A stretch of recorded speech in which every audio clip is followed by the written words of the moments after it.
Para entender un poco sobre el modelo de la discapacidad, es importante conocer su concepto y dar un pequeño recorrido por la historia y su desarrollo.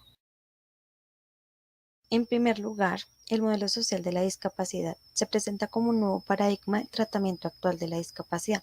con un desarrollo técnico y normativo que considera que las principales causas que originan la discapacidad no están a nivel religioso ni científico, sino más bien a nivel social. Bueno, pasando a su historia, se puede decir que este modelo nace en la década de los 60 y de los 70 del siglo XX, especialmente en los países como Estados Unidos, Gran Bretaña y algunos escandinavos, y más recientemente en España.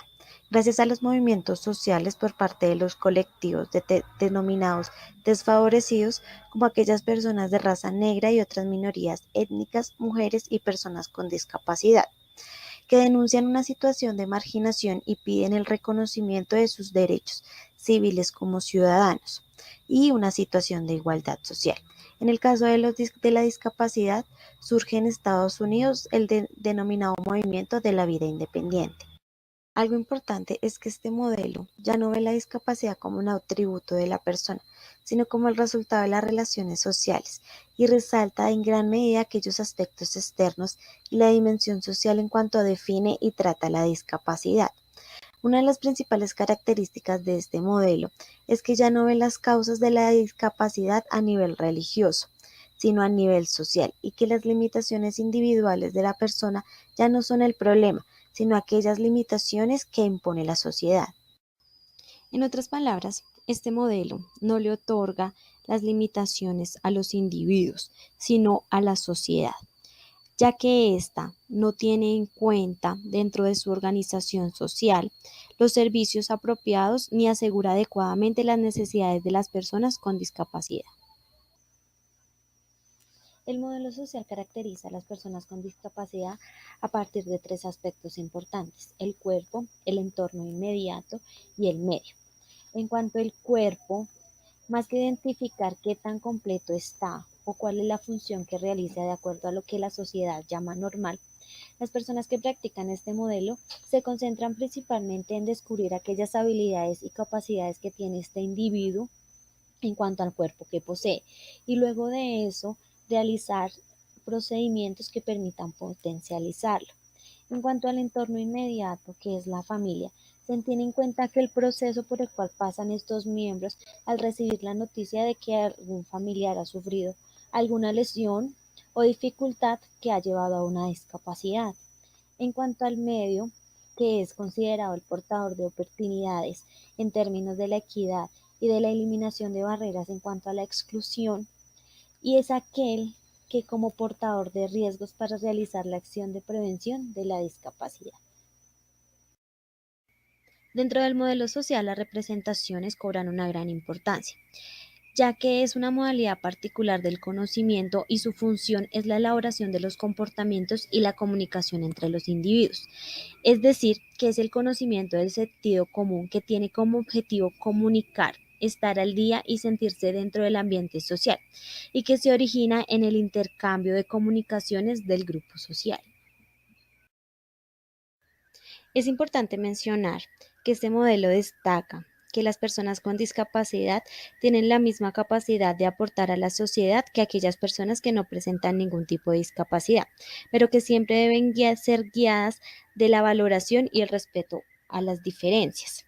También es importante decir que la discapacidad debe abordarse de manera holística, es decir, como un todo, ya que en ellas se encuentra una serie de dimensiones. Este modelo social enfatiza aquellas barreras económicas, medioambientales y culturales del contexto,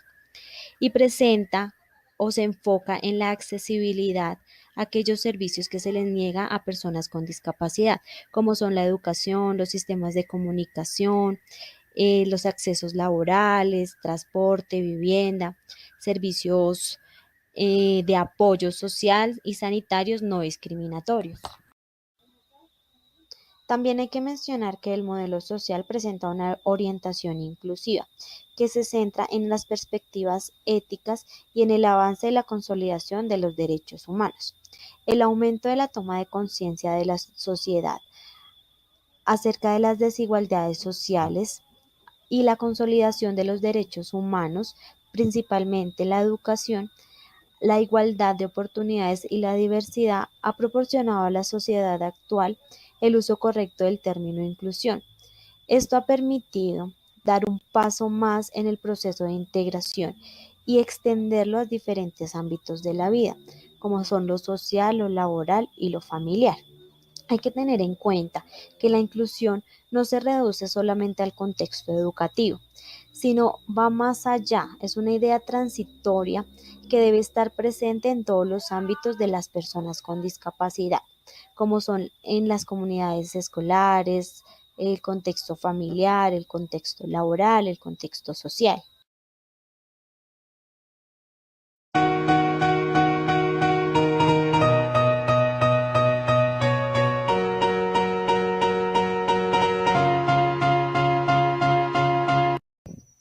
Como ya hemos visto, el modelo social ha aportado en gran medida a la discapacidad,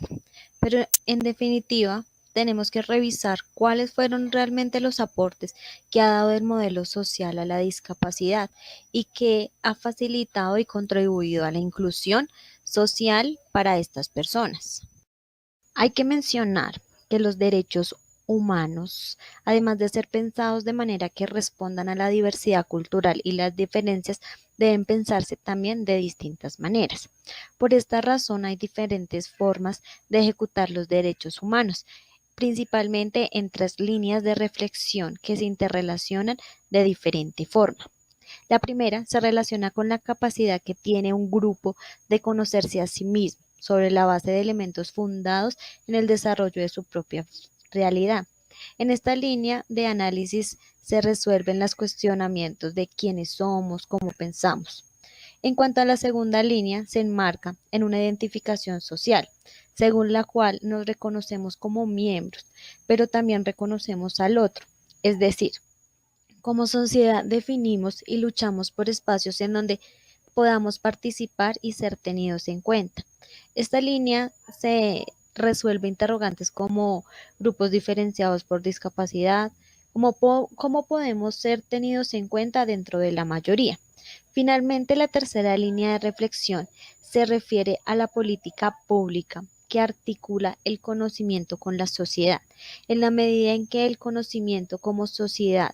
o conocer otras sociedades implica poder exigir derechos y obtenerlos. Conlleva también a que estos sean reconocidos. Este reconocimiento involucra la participación en todos los ámbitos de la sociedad. Esta tercera línea está determinada principalmente en el disfrute de los derechos. Preguntas como qué derechos tienen las personas con discapacidad como minoría o grupo vulnerable. En este sentido, nos proponemos insistir en la importancia de valorar la eficacia de los mecanismos jurídicos que garantizan el derecho de las personas con discapacidad en cualquiera de los estados del mundo. Para concluir, es importante cerrar hablando de que este modelo, al eliminar la discapacidad a la persona y dársela a la sociedad, nos da herramientas que generan concientización y permiten la inclusión de estas personas a la sociedad. Hay que tener en cuenta que la inclusión no es solamente en un solo ámbito de la vida, sino en todos, en el ámbito laboral, en el ámbito social, en el ámbito educativo, en el ámbito incluso familiar. Por eso es importante que las personas que opten por este modelo se concienticen y acepten las diferencias de la misma manera como las plantea este modelo.